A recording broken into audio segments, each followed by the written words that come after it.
Hey, everybody. Welcome. This is the Earn and Invest podcast where we have next level conversations on financial topics. I'm your host, Doc G, and today we're going to talk about one of my favorite issues, Fintech.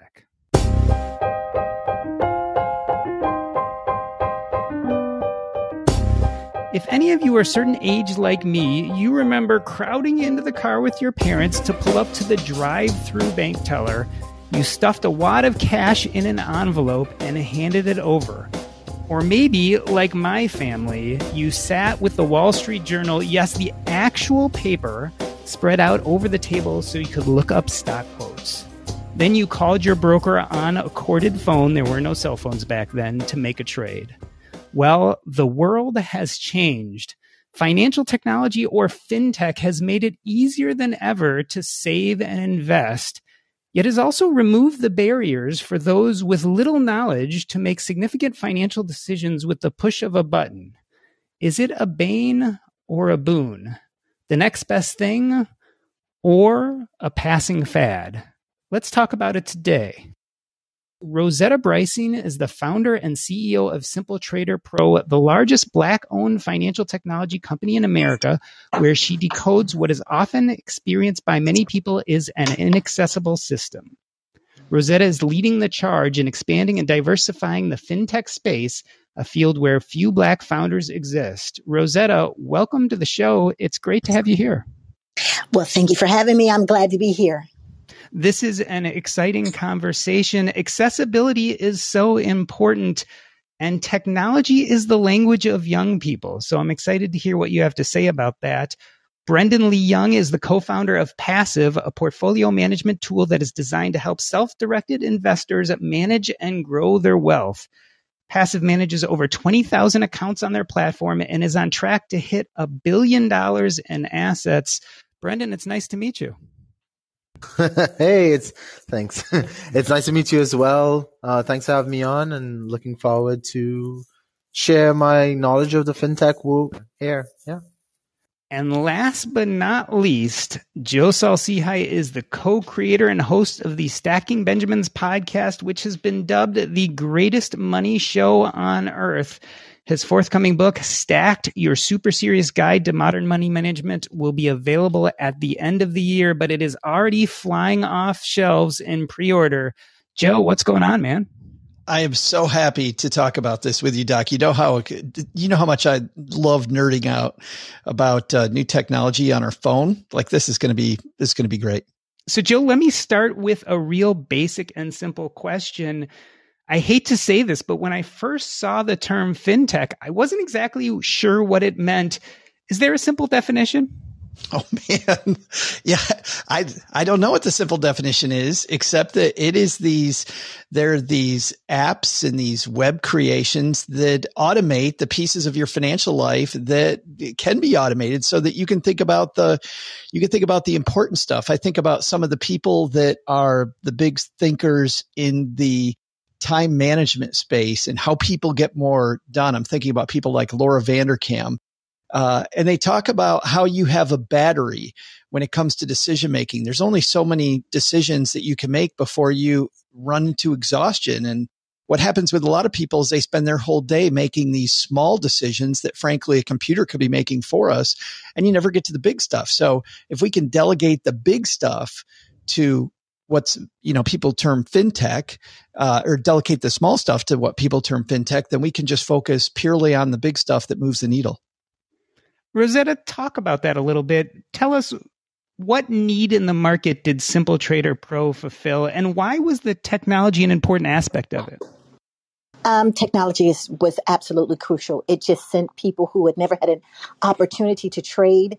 It opened their eyes to it. And so before there was a GameStop, a AMC, a meme stock, before any of that, I created a company whose whole premise was to give access to people, especially people of color, who had never traded before for various reasons. So the reasons were they didn't think they had enough money to either trade or invest. They didn't think They knew the right people. They didn't understand what a brokerage company was. There are just so many reasons that left them out of the loop, not to mention some institutional stuff, racism that left people of color, brown, Black people out.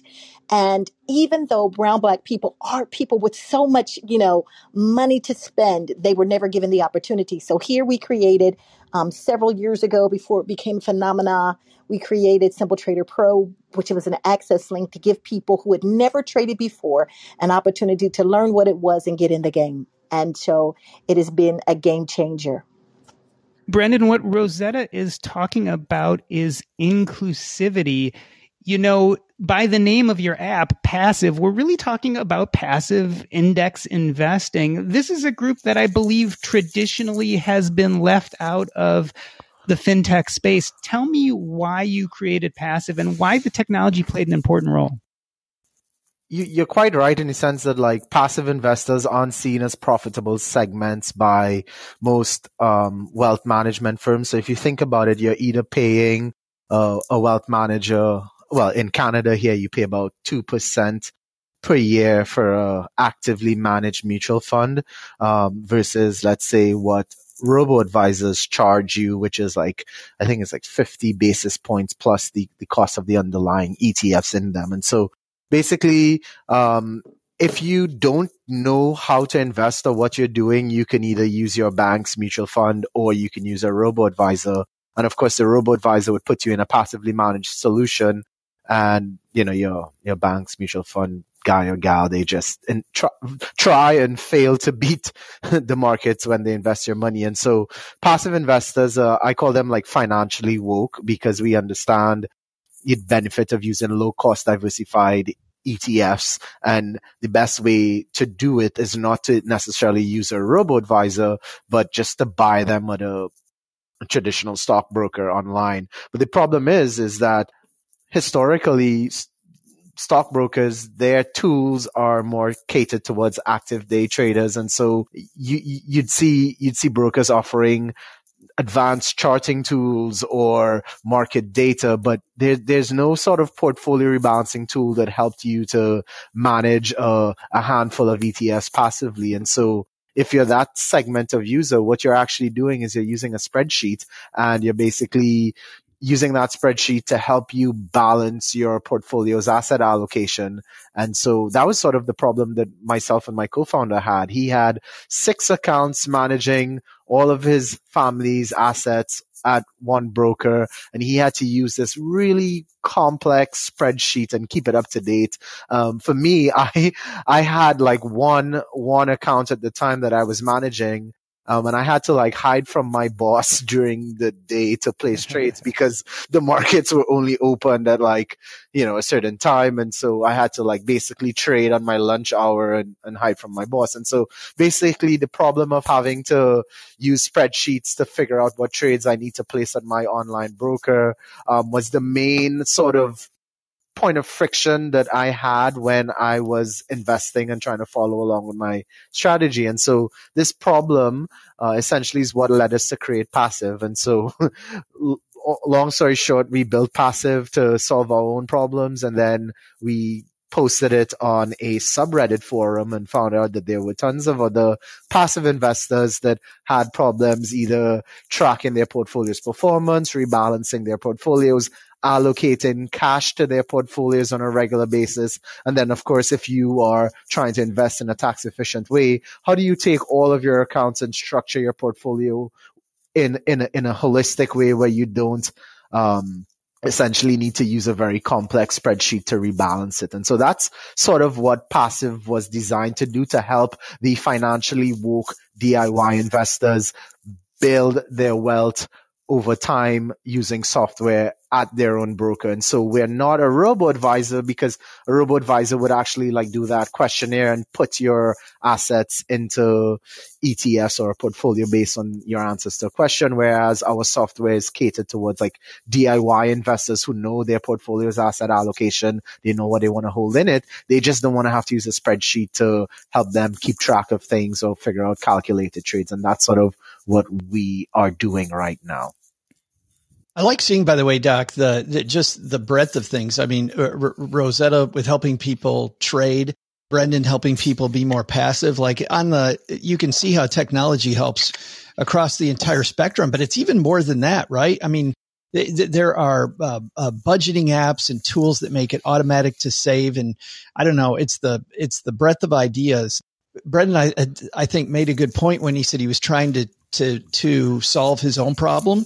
I feel like for a lot of us, the place to start isn't starting with what's out there. It's start with what problem are you trying to solve? And then there's somebody like Rosetta or Brendan that may have already solved.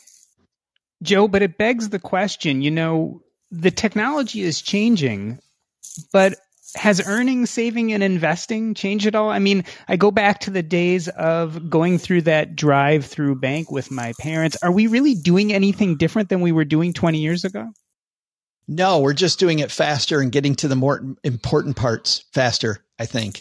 There are these people in the do-it-yourself space that I call broke professors. They know all the rules. They know everything about investing, optimizing. They've spreadsheeted everything to death, and yet they haven't saved a dime, right? And you look at what the most important thing is to know is, how do I actually get money saved? That's number one. And then second after that is, then where do I put it? But there's a lot of people that focus and spend their time on the wrong stuff. Yet you think about how easy it really should be to automatically hide money from yourself to get it saved. When you think about that, you think, okay, well, if I could just automate that like my 401k does at work, if I can find apps that will help me automate that and will help me put money in the right place, or will teach me exactly what I need to know about where to put it, I can then focus on those $1 million questions instead of the 50-cent questions. I feel like we were, when you and I were growing up, we had to focus on a lot of those questions. Rosetta, as I listen to this conversation, it starts me wondering who fintech really appeals to. I mean, is there somewhat of an age bias? I mean, is this a young person's game? Are we really speaking to the baby boomers and the older generations with our fintech offerings? You would think that it's just for young people, but let me just say this. There's a lot of people who never had the opportunity, who have worked 9 to 5 all their lives and have never had the opportunity to learn. So those are the people that are coming to Simple Trader Pro also. Let me just say this about Brendan's strategy and passive. I love that, number one, because everyone that comes to me does not want to learn how to trade. They do not want to be traders. I teach trading, but the investment part, that's where a lot of people that are older want to come to. They want to manage their own money. They don't understand. They're never giving the information. And so we do have both sides of it. We focus on the trading. So I love what you do. I love how you've created it. I do want to say this. It's not just a young person's game, but especially in my case, I have more people that are middle-aged in it, because they've never been given the opportunity. We've never had access to, a lot of people do not know what a broker was, much less, asset management. So they never knew that. I grew up, I ended up going to grad school at Emory. And when I was there, I met a gentleman. He said, "Oh, my father is, my father, runs a hedge fund." And I was like, "Well, can I work for him in the summer? Can I intern?" That's how I got in the game, and ended up working for this hedge fund, which was bought out by BlackRock. And so when they had these Series 7 traders who would come, they would come having got their license. They didn't know how to trade. They were green. They didn't know anything. They would send them all to me. And so I would teach them how to trade on the floor. So I say this to everyone here that's listening. What an opportunity it is now, where you can sort of cut out the middleman and get right to it. But I want to say you need both the investors, long-term investors, and you do for those who have been left out. I think trading is, an optimal opportunity if it's done correctly. Brendan, as Joe and Rosetta pointed it out, fintech is making it much easier, but is it making us smarter? That's a good question. Is fintech making us much smarter? I'd say it depends. It depends on, I guess, like, what do we mean by smart? Like for example, like for us, like the people that use passive, they already know what they want to do. They know they're going to do it for a long time. So they're not necessarily like trying to beat the markets. They're just trying to literally deal with the mechanical aspects of carrying out their investment strategy for the next 20, 30 years. But on the flip side, I think what fintech may do is help with behavioral things. So I'll give you an example. Like we know a good personal financial habit is to pay yourself often and pay yourself early. And so you always want to be saving towards your investments. But if you got to go through all of these friction points to actually do things that are in your best interest, are you going to do it? So I guess my point is that I think what fintech can do is help you do the things that you would normally do better, faster, more more conveniently.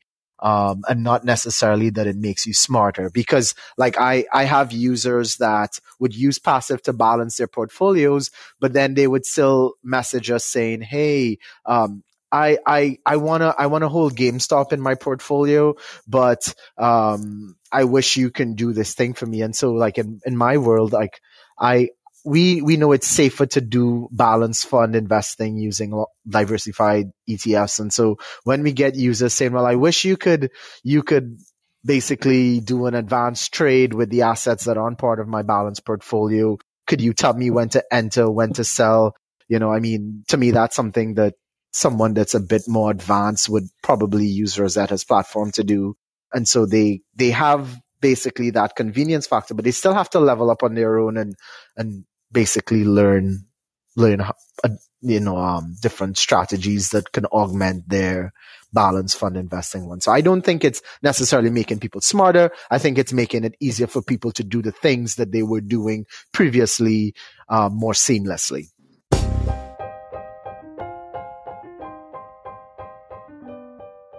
Let me reintroduce the panel. We are talking to Brendan Lee Young of Passive, Joe Saul-Sehy from the Stacking Benjamins podcast, and Rosetta Bryson from Simple Trader Pro. And we are discussing fintech. I'm Doc G.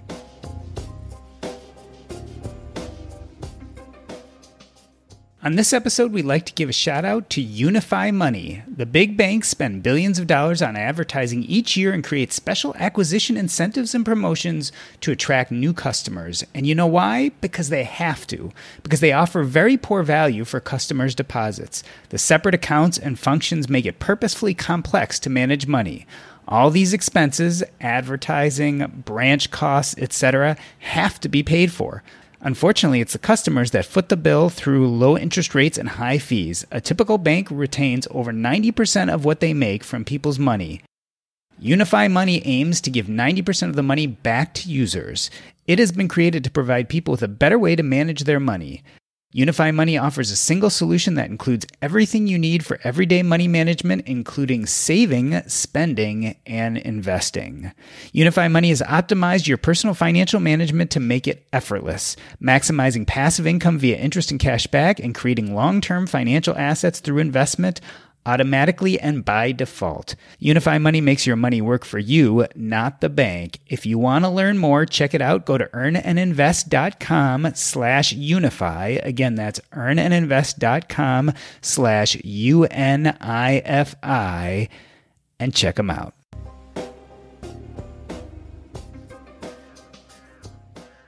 Joe, I'm reminded of what happened recently with fintech, and I'm wondering if there is some danger to the advanced technology we have lately. Let's talk about GameStop, GMA, and Robinhood. I remember reading recently in the news this story of a Robinhood trader who made lots of money in GameStop and GMA until they realized that they had so much capital gains taxes that they ended up quite a bit in the red. Is there a danger to having such easy access, Joe? I think there is, and I think that that's an extreme. It's definitely an extreme example. Are we talking about the trader who ultimately killed himself? Yes. Yeah, and the sad thing there too is that the app was giving him the wrong information, and he wasn't in trouble like he thought that he was. I do think I was in a recently executive education course on social media, and just really there is a social piece to this. Um, and I do think there's some regulation coming down the pike. I also think that Robinhood just got slapped with a big fine for running afoul of regulators. And just to be clear, they didn't say that they did anything wrong. They agreed to pay a fine and not have to admit any wrongdoing. But that said, I think there are some aspects of gamification that are dangerous and make us do things that we might not want to do. In some ways, I find it exciting because we're reaching people with these meme stocks like GameStop that maybe we wouldn't have reached before. And they're going to make some mistakes. They're going to get, hopefully, much less than what happened to this gentleman. Ultimately, they're going to get a slap on the wrist. They'll have some negative experience that happens, but then hopefully they start to ask why, right? Because I think the big question is why did I mess that up? How did that not work right? And then they start learning that I need data. I need to trade with some sort of a strategy, not just of when do I get in and when do I get out. And by the way, this doesn't have to be based on the stock. It can also be based on just your goals, right? I'm going to leave the money alone until I get to X number of years before my goal. And then I'll begin, using that horrible term, I'll begin landing the plane. I think there are some dangerous pieces, but I think it's far more dangerous to not ask why and ask how and to get involved. I think the way we learn anything is to have a little bit of risk. Rosetta, how do we mitigate some of these dangers? Are there protections baked into Simple Trader Pro? How do we help make sure that the ease of the platform doesn't encourage less than thoughtful financial moves? I want to go back to what you said. Does it make you smarter? I think depending on who you're with, it makes you smarter. My main people, and we've had thousands now come through Simple Trader Pro. I've got people who have never traded before. So they do not know what a trailing stop is, that when they get in the trade, they can have a trailing stop. So if the stock comes down, it automatically stops them out. And man, they didn't lose any of their principal. If they used that one strategy every time they got into a trade, they would never lose their principal. But who's teaching them how to put it in?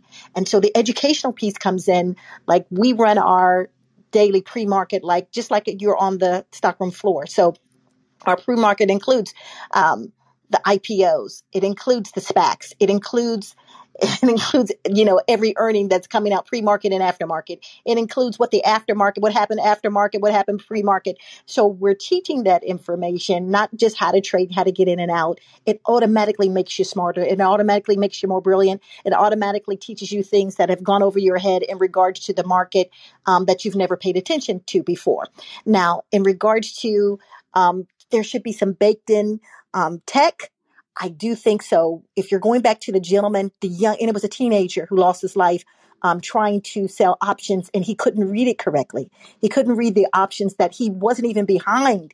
He didn't even owe money. But if you read it, and I know this because having been on Robinhood and seen it, it could be read the wrong way. I hope his parents are understand that. I'm sure they'll settle with him because it was read the wrong way, and the opportunity to read it the wrong way was there. And so if you're not trained and you're just doing it, helter skelter, you're gambling. People will say, well, it's not gambling. It's not gambling if you know what to do. So I say this, there has to be some tech included.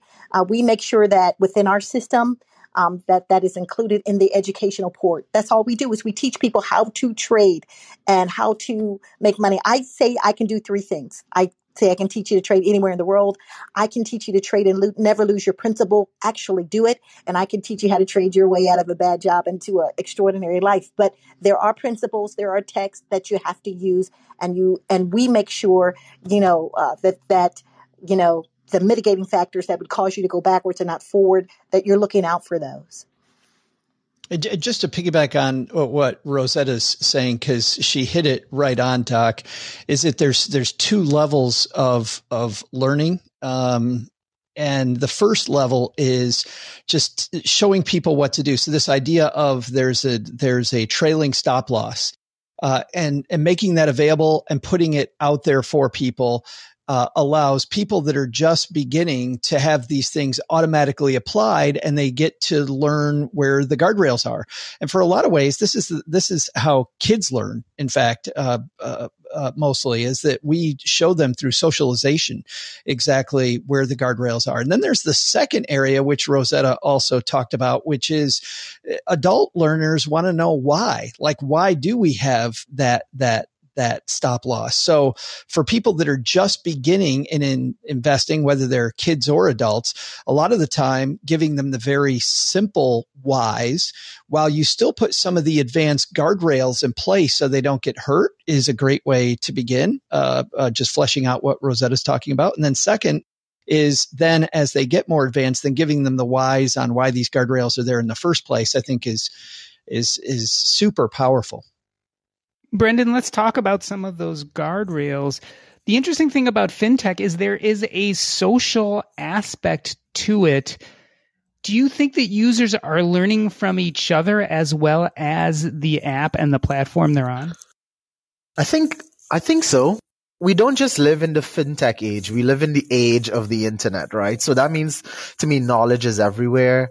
You can learn on a Reddit subforum. You can learn from a blog article. You can learn from a YouTube influencer.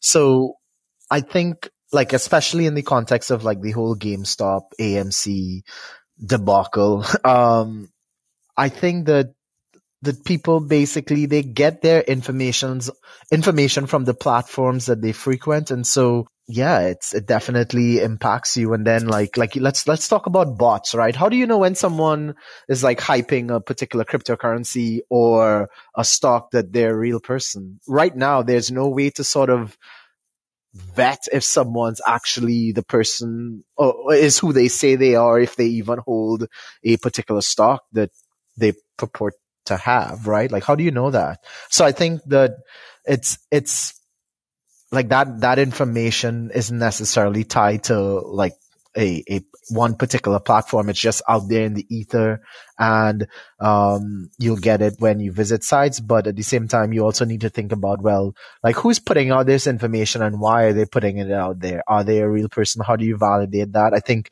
that's something tech could help with. And so I guess my point is that like there's no one right answer. It's just this whole thing with different moving parts and players. And to live in the world of tech, you kind of have to not just take everything at face value, but you also have to use a bit of discernment. Joe, Brendan is talking about vetting socially, the people you listen to and believe. Let's turn that around a little bit. Financial technology, it's become a big business, right? I think fintech companies raised something like $12.4 billion in the US in 2018. I think that was the most recent stat.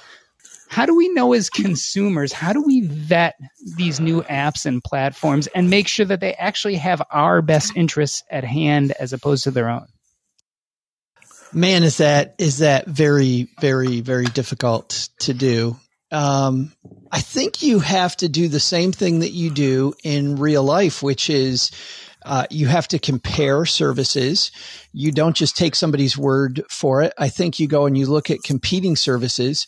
But I think you can always second guess yourself. So if you begin with your end in mind and what am I really trying to solve, number one, and then number two, ask yourself, what's the downside of this platform? So as an example, something I would expect from someone like Brendan as an example would be bank level security, right? So I need to kind of know how that works.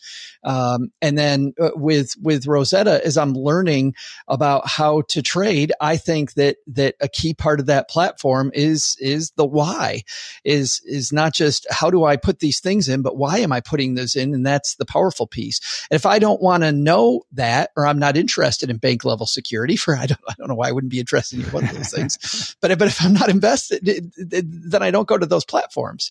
So I think I begin with the end in mind. Then I see the people that do that. I also have to, and this is the scary thing, because to Brendan's point, social media is so much more manipulated than I think any of us think that it is.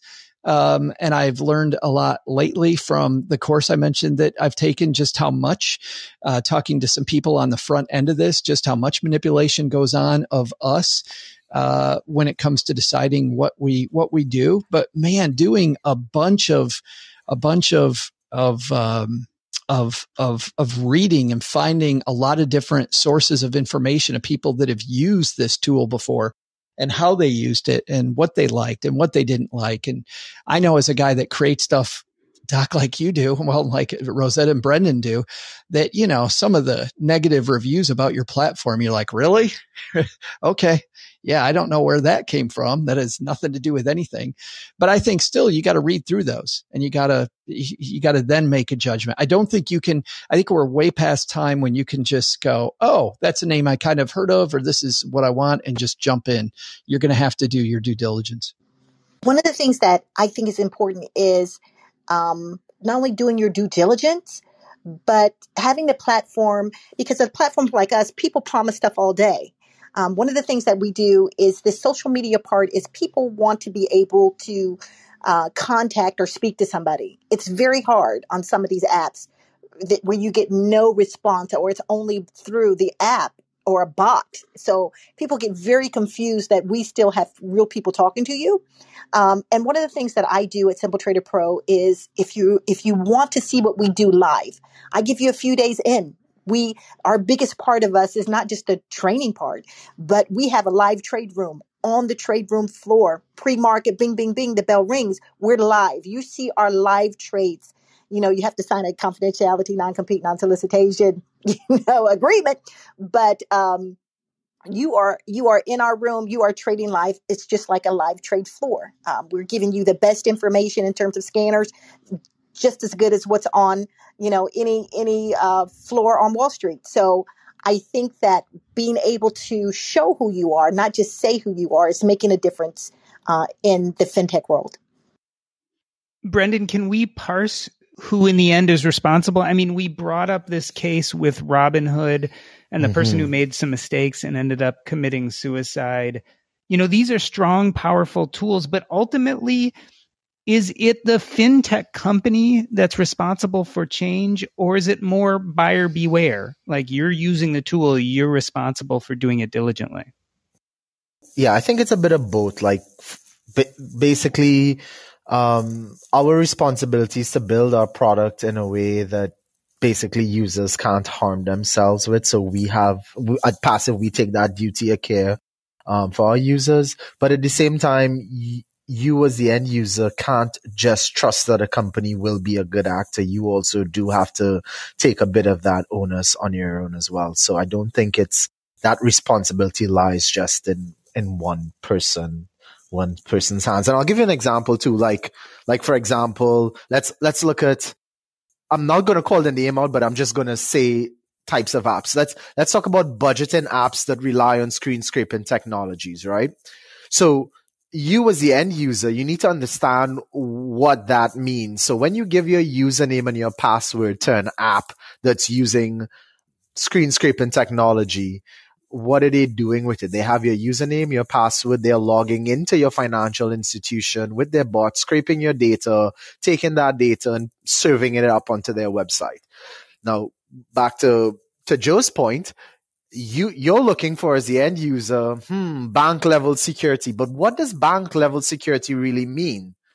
It means that they've maybe taken the time to encrypt their databases, their servers. They do all the stuff that banks do to protect themselves with maybe like some added layers of encryption. I'm not a tech expert, so please don't hold me to it. But my point is that if you're using an app that's a budgeting app and they're requiring your username and your passwords to get data into their platform, is it really secure, and how are they dealing with that data? Yes, they're going to do as much as they can to keep your information secure, but breaches happen. And so you as a user, I think, should really read their terms of service to understand exactly how all of this is going to play out, and not just trust the fact that on their website they say we use bank level security. And conversely, on our end at Passive, we use something called open APIs.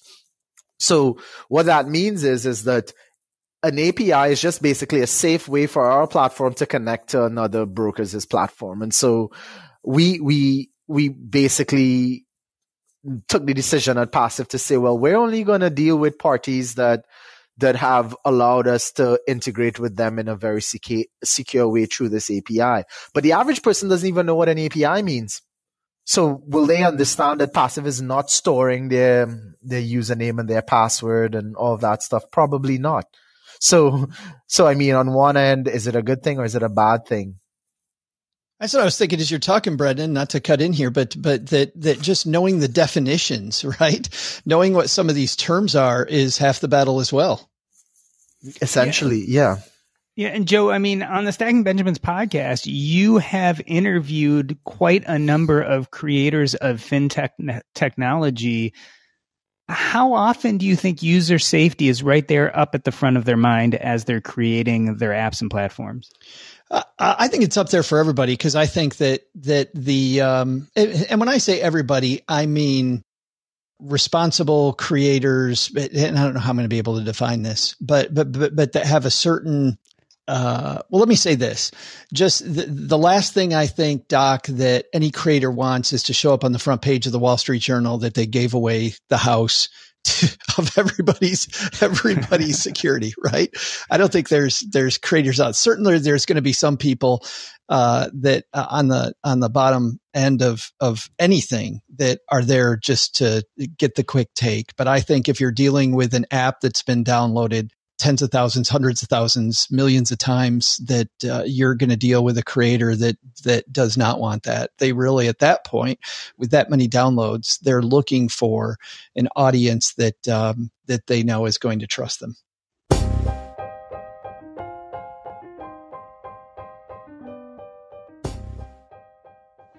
Let me reintroduce the panel. We are talking to Brendan Lee Young of Passive, Joe Saul-Sehy from the Stacking Benjamins podcast, and Rosetta Bryson from Simple Trader Pro. And we are discussing fintech. I'm Doc G. If you've been listening to this show and trying to figure out how do I increase my top line, one way is through real estate. And when I want to learn more about real estate, one of my favorite places to go is the Real Estate and Financial Independence podcast with Coach Carson. This podcast is all about how to use real estate as an asset class to get ahead towards financial independence. There are two types of episodes, one in which the coach himself gives you all the tips and tricks on how to make money in real estate. The other is where he has guests, proof of concept, real life examples of people out there like you and I making real estate work towards their financial independence plan. It is a wonderful podcast. I hope you check it out. Go to CoachCarson.com. Again, that's CoachCarson.com. Take a listen. You won't regret it. Rosetta, I've heard you say that one of the reasons you created Simple Trader Pro is to decode inaccessible systems. Tell me what that means and what you feel like the experience of people of color have had in the United States with investing. How can technology make that better? I am a Black person, so I can speak to a real life situation. I think that there is, whether people want to believe it or not, there is institutional racism when it comes to especially when it comes to investing. The market in the United States, Wall Street churns out $4 trillion. There's $4 trillion worth of investing a year. If I can tell you that less than 3% of that is in the hands of Black people, then there's a disparity there. So there's a disparity there. When I was trading, when I was at hedge funds, I was usually always the only Black woman there, and sometimes the only Black person. So there is a disparity. And it's not like we can't invest. We haven't been given the opportunity. Doors have not been opened, whether it's through the local bank where people come in and say, I have some money. They're not pushed towards investing. They're pushed towards something else, whether it's been where people of color have not been given the same, with great credit scores have not been given the same because of underwriting and where they live. They've not been given the same opportunities in terms of, lines of credit, things like that. So when you have that, there's already a written in disparity. And so people are careful with their money. Now that fintech is available and people want to trade on their own, they feel like they don't have to go to an institution. They can do it online. They can do it through an app. They can do it quickly. Now it's an educational form. So my people are coming in. Again, they're not just, the baby boomers or young the generation Z or X or Z. They're coming in at 40 and 35 and in 20s and saying, how do I get in the game? And so we teach you how to get in the game. This is an opportunity for this particular community to build generational wealth. It has never been there. No one has talked to them about it. So we scoop them up, we educate them, but then we say, this is how you can almost connects to Brandon. This is how you can have, take some of your money, do your own ETF, which we love, and buy your own ETFs and leave it, sit it, and this is where it's going to make money. This is how it's going to grow, et cetera, et cetera. Can I give you an example of what has happened to one of my lead traders? This is what happened. He comes, he's part of Simple Trader Pro. I've traded with him for years. And when I said I was going to start Simple Trader Pro, he was like, let's do it. Let's go. Then he realized where he was. He thought he had one, IRA, and it turns out that his company gave him two. He took all the money out of the Roth IRAs, put it over with a broker as an IRA account, which means you can trade out of it, but you cannot take it out without penalty. The first day he traded out of the account, his first trade, he made more money than he had made in the previous year of sitting in the IRA account that someone else was managing the first day, the first trade. So I think education is everything. And that's an example of how it could work for people when they're educated. Rosetta, I spoke recently to the president of the largest Black-owned bank in the United States, Terry Williams, over at One United Bank. And she was talking about how they set up on the banking level, how they set that up for people of color. And there were some things that they do specifically because of the audience that they're serving. Is there something that you do specifically because of the audience that you're serving that's different than if you're serving a different audience? I probably have our trainers give them more time and more access. But I need you to get up to speed because let me just say this. We were word of mouth. When we came out in 2017, we were word of mouth. And because of the business I had previously been in, 99% of our people, our first year, we had a couple thousand people. 99% of those were not people of color. And I said, well, what are we doing? What are we not doing? How come we're not finding the people? And how come, but I want them to be at the same speed as everybody else. So it's part of it is getting them in there, showing them, teaching them, and probably just spending a little bit more time because the people are ready. They're geared to go. They have just been looking for the door to access the opportunity. So when we provide that, and then you have to get over, and I will say this, sir, we have to get over the fear of a system that has abused them. Now here to help them, if that makes sense. Yeah, no, it totally does. Yeah. Brendan, let's look at it on the whole. Do you think fintech is going to help us do better than our parents? Are young people today going to have an advantage? Are they going to learn how to invest better? No doubt, for sure.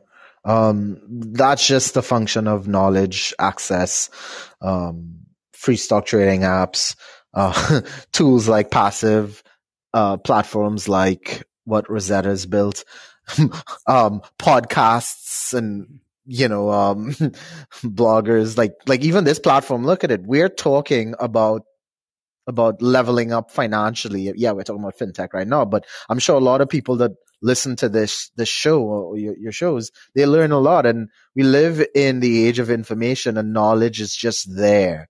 And I mean, it's just good knowledge. It is bad knowledge, but, you're exposed to it at such an early age, and it's just so all over the place that absolutely you're better off, no doubt. If you can parse through good and bad information, yeah, that's my only caveat. Joe, you and I have known each other for quite a while, and one thing I know is you always have about 1,000 browsers opened on your computer at one time. Tell me what fintech apps are sitting there open on your browser right now. I am in love with different budgeting solutions. So right now through Ally, I like two things through my savings account. Number one, the ability to do buckets and to have one savings account instead of three. I think that is super powerful for me. I also like things that help me organize the budget more easily. So I actually use two different ones. I've got a nerdy one that I'm always experimenting with called Tiller, and I have one that is much more automated, Marcus Insights, which used to be a different app that was designed by Michael Dell. They sold it into Marcus Insights, and Marcus did a great job of putting a lot of those same pieces together. So when it comes to just getting money in more easily, anything that helps me round up purchases, anything that helps me hide money from myself, anything that helps me find bills and subscriptions that I might not have had, and lately a lot of InsurTech stuff too. On top of really the investing that we're talking about here with Brendan and Rosetta, even on insurance, some of the companies like Hippo or Lemonade I've found to be really compelling because they've taken these systems that are so antiquated and it used to be that you would.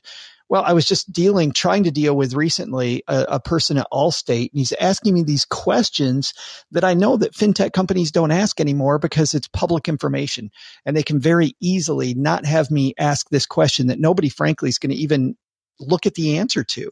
They're not going to take my word for. Why are you asking me the question on the application if you're not doing that? So I don't have a anybody in the InsurTech space, so that tab's not open right now. But in terms of what I'm interested in, I think there's a lot of room on the InsurTech space also that is pretty exciting right now. Rosetta, besides Simple Trader Pro, what is some of your favorite fintech? Let me just agree with Joe on the InsurTech space. I keep a lot. In December, I purchased a company, and we do AI.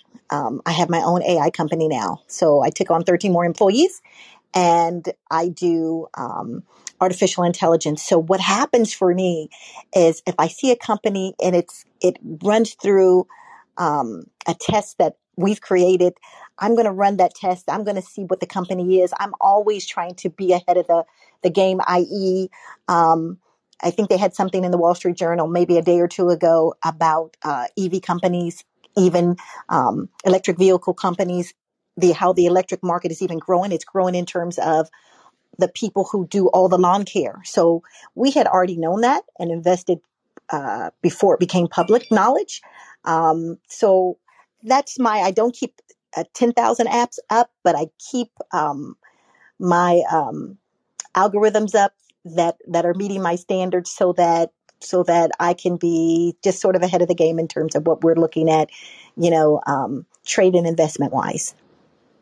We are joined on stage by Karen, one of our Stacking Benjamins producer. Karen, you had a question? Yes, I was just wondering where you think all the fintech is headed next. What's next? That is a great question, Joe. Why don't you tackle that? Oh man, I think my opinion where it's going next is probably worse than Rosetta and Brendan as creators.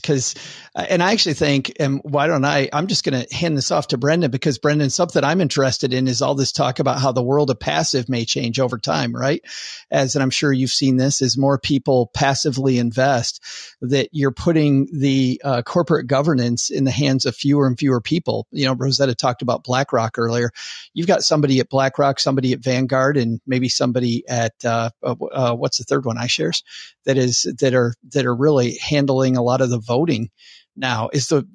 Brendan, do you think the world of passive changing is what's next? Yeah, for sure. I think personally, people.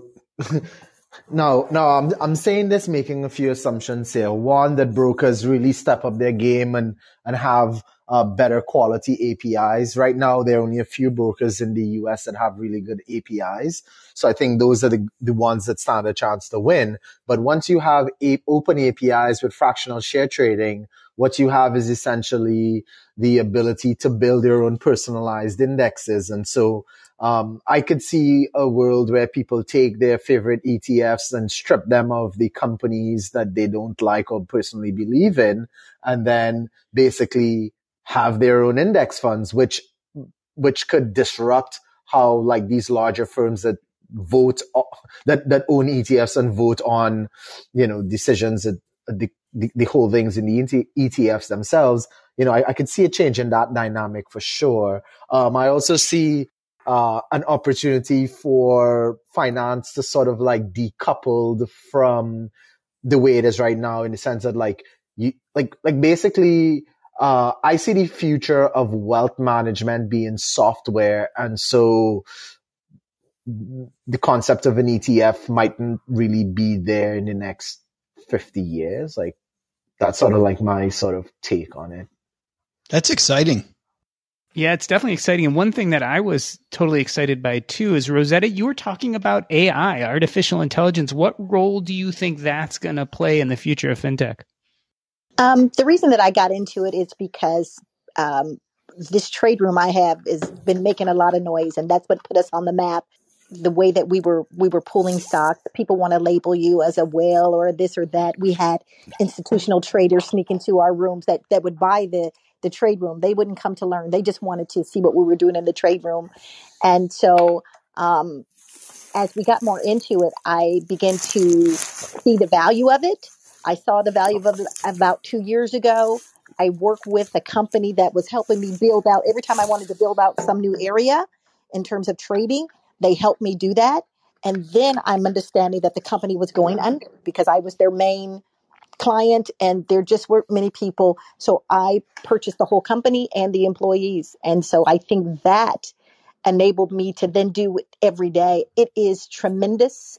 I think, as Brendan said, the things that we used to rely on for banks and brokers, you're going to be able to do it in-house.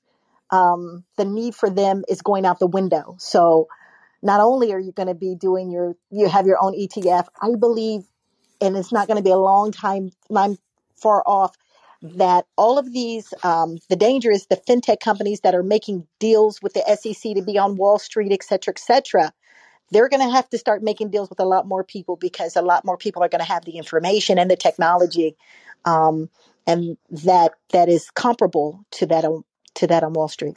Can I say one thing here?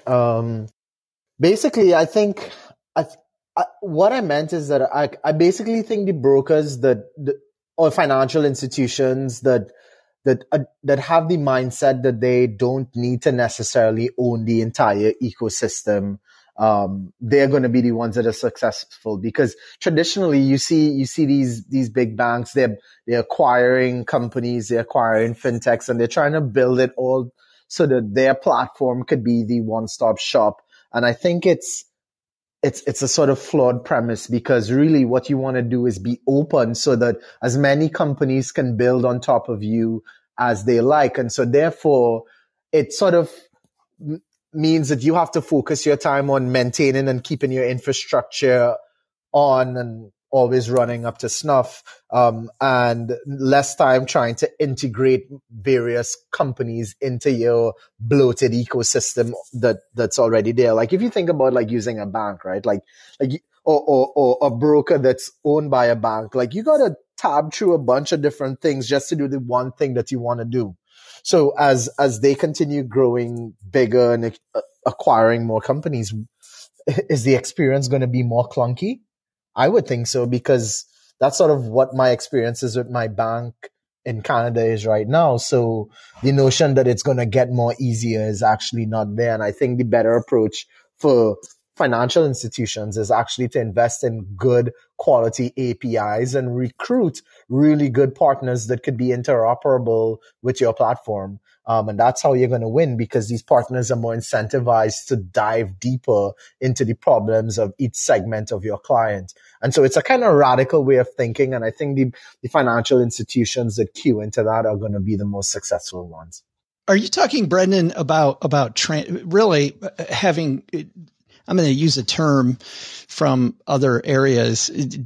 Are you talking about like having translators, like people that can bridge the gap between where the non-tech public is and the problems they're trying to solve and where the tech is, and making that onboarding process and ease of use better? I'm just talking about like just making your system open. And so like, for example, like we built a company because a broker in Canada had an open API. We used their API to solve our own problem because we're techies, we're developers. It's, to me, these types of innovators are going to self-identify, and they're going to come out of the woodwork, and they're going to want to build interesting things on top of their platforms because they have their own problems. And so I think it's just a matter of literally not necessarily like scouring the earth and trying to find people, but just having your systems up to date. And I'll give you an example. Like let's look at Plaid, right? Plaid takes your username and your password, and they basically sell it to other fintech apps to get data into their apps.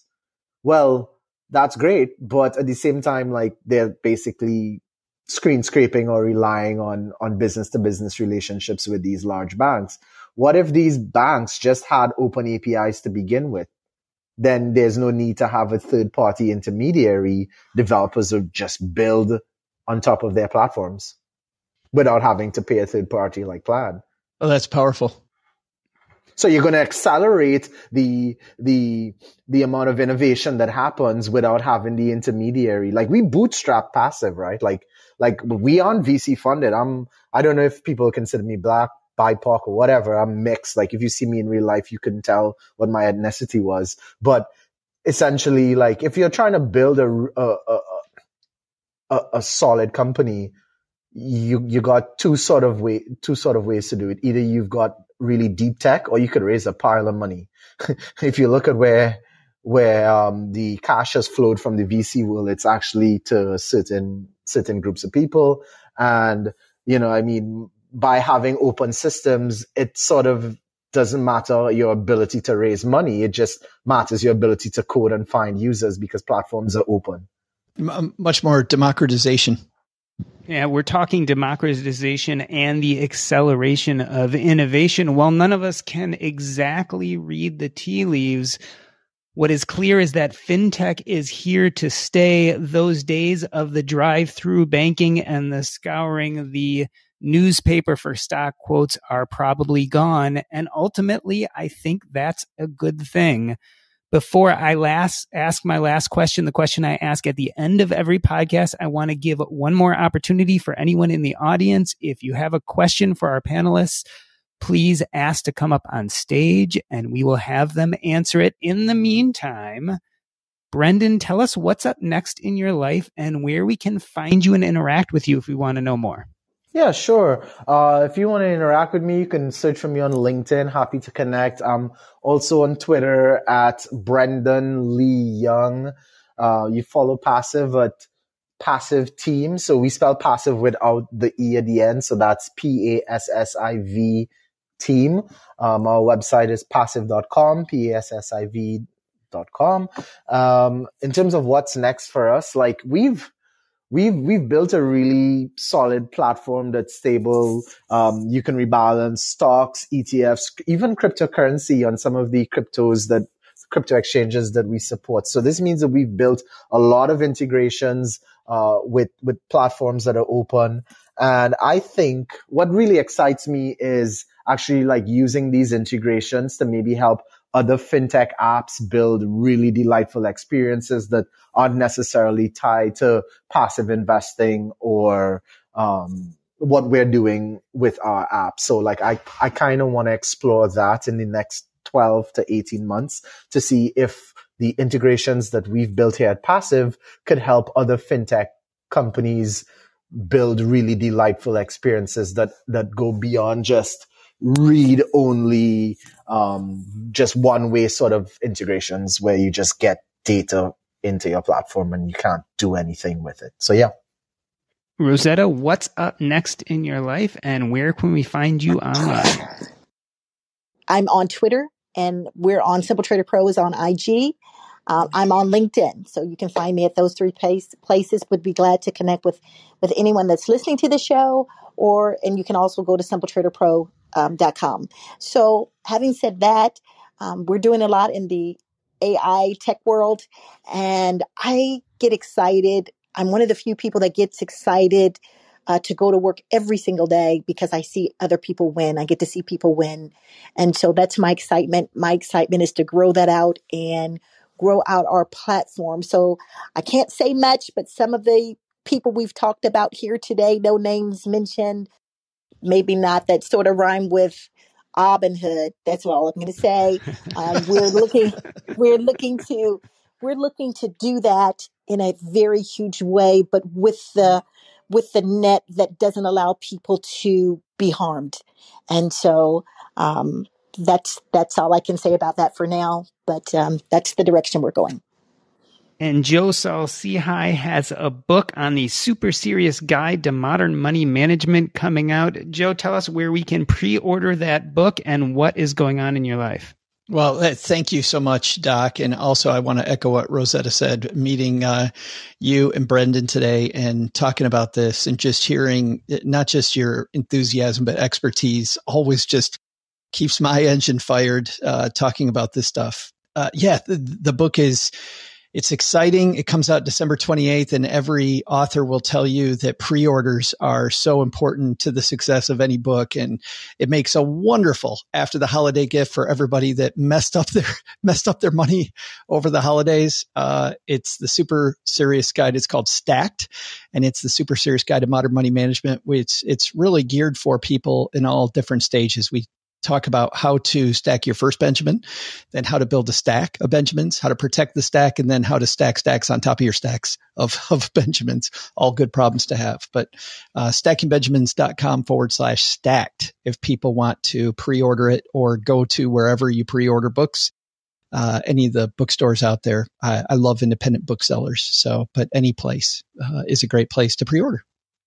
This has been the Earn and Invest podcast. On behalf of myself, I'd like to thank Brendan Lee Young, Joe Saul-Sehy, and Rosetta Bryson. That's a wrap.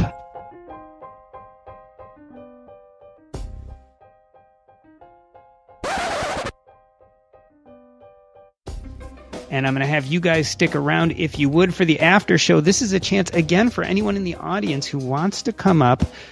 Asked to come up on stage. It's that 2 lines in the lower left hand of your app.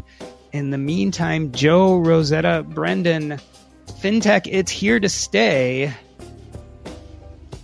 I feel like part of the issue is that anyone who doesn't invest in technology nowadays will be lost in the future. So the things that we used to have old ways of doing, for instance, getting on the phone and calling your broker, aren't even going to be available. Joe, you and I have talked a lot about this too, because I am a laggard. As I was asking you what you had open on your browser. A laggard puts it mildly, man. Yeah, I was embarrassed to say that if you asked me the same question, I'd have to scratch my head and say Mint or Personal Capital. But the truth is, I find myself falling behind, and Joe is always pulling me forward.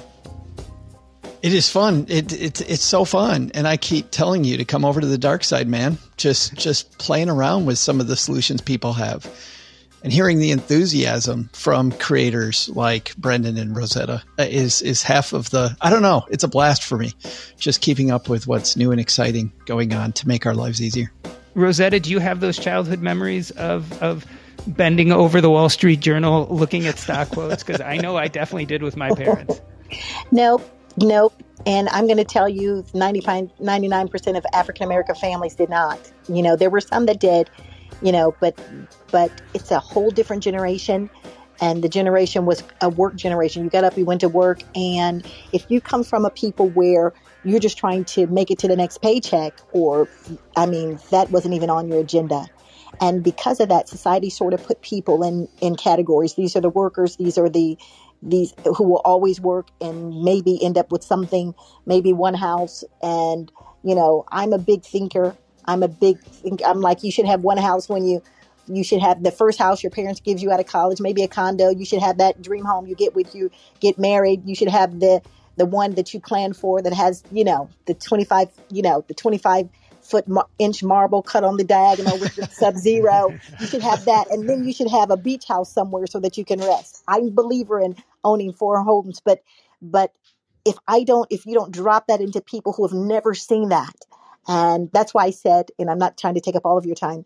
That's why I said, what a great deal for me is to go to work every single day to see people win and begin to dream again. And so this is what I think my company does, allows people to dream again. So I hear you. I loved what Joe was saying and Brendan was saying.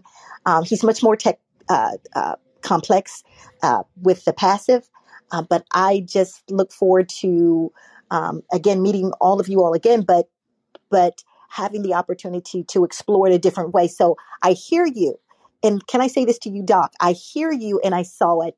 My family my father was a Marine. We traveled all the time. So when I went to schools, I went to predominantly white schools where the kids did go to college, where the kids did go to college and read the Wall Street Journals every day. But this was the line, if I could just say this was the line of demarcation for me. When I first went to Emory, my parents shipped me off. There's all they could do to ship me off with one little bag and go to school. Oh my gosh, you got into Emory University. Got there, big, huge gym. Could you imagine some child looking up just like, where am I? That never seen anything this great. And then there was the gym back in the day where you registered for school. There were 2 lines. There was a line where you signed your life away, and there was a line next to it where people were there with their parents and the grandparents, and they would get up to the front of the line. They would whip out an American Express and pay the whole school bill off in one fell swoop. Oh, the man. child was free. They would go, boom. And I was in that line where I had to sign 18 million copies of something and sign my life away. That was in grad school. So I say this to you to say, I thought to myself at that moment, how do I get in the other line? How do I get in the other line? And I have made, and it comes, if no one has ever talked to you about wealth, savings, investment, it is all so new.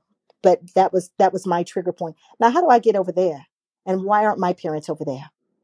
Well, and this is what scares me now, Rosetta, is that for a lot of people, the technology divide, right? I mean, we're talking about how cool some of this fintech is and how easy it makes it. But there's this divide of people that don't have the resources. And now it's becoming, and it always has been a resource game, but also an education game.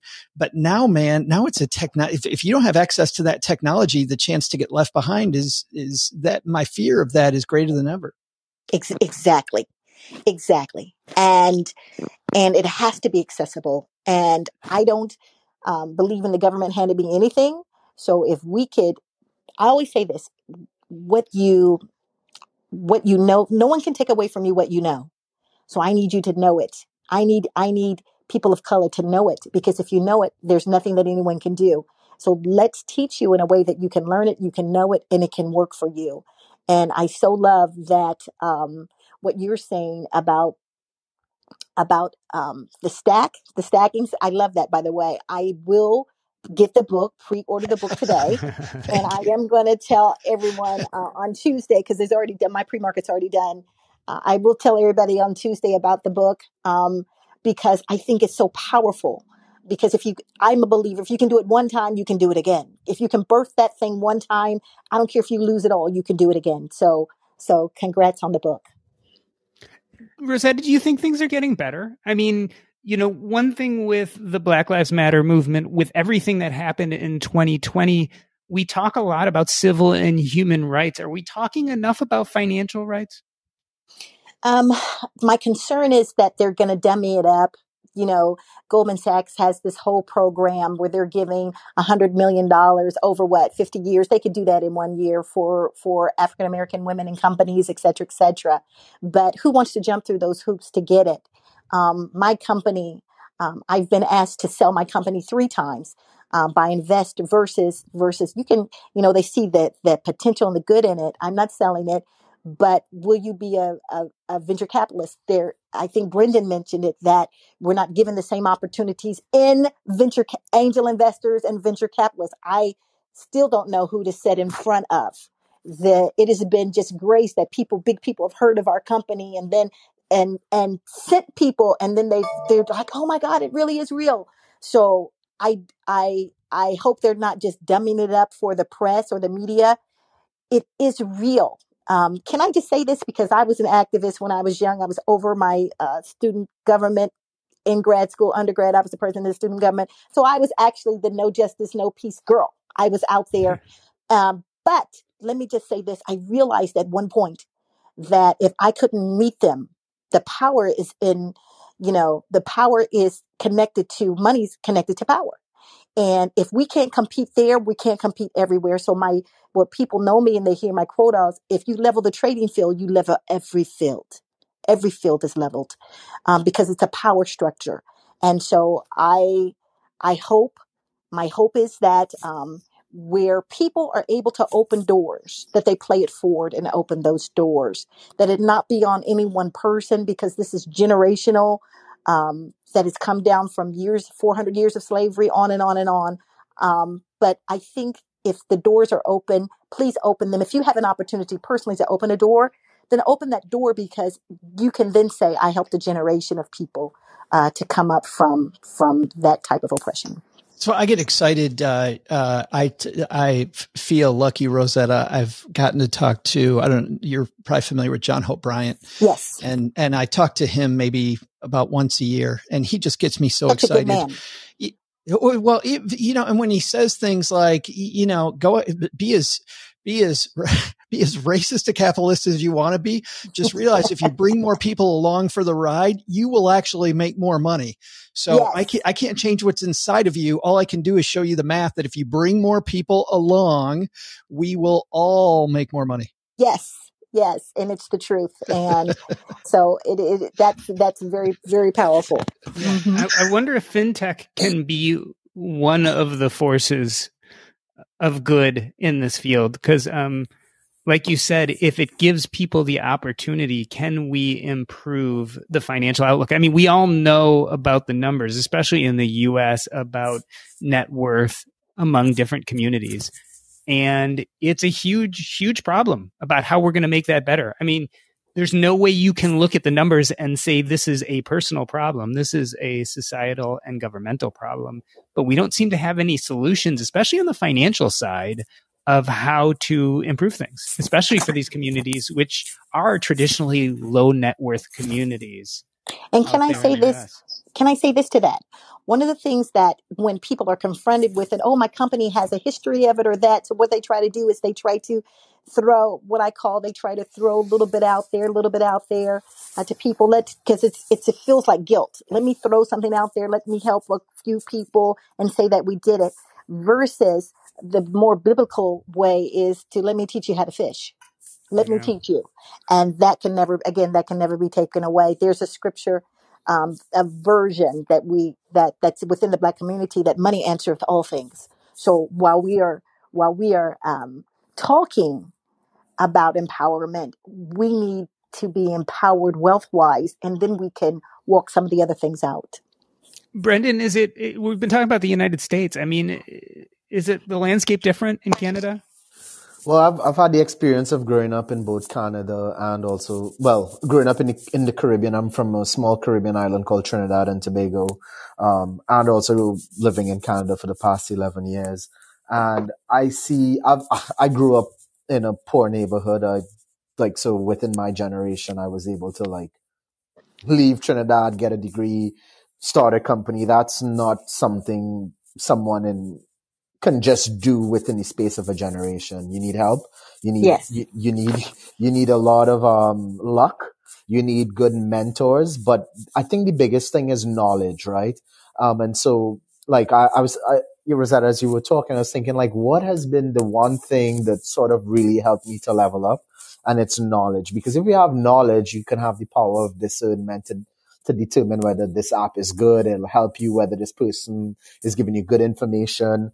Because you yourself have sought that knowledge. And so, basically, I kind of see in Trinidad, our problem is not there being these systems of like oppression, because we in Trinidad were colonized by the British, and then they gave us our independence and we did our own thing. So our issue is really about dealing with building wealth and how we see money in terms of saving versus getting government handouts or relying on government to support us. And so in Trinidad, we had this heavy reliance on the government, and people would get money and spend it and not save, trying to build wealth.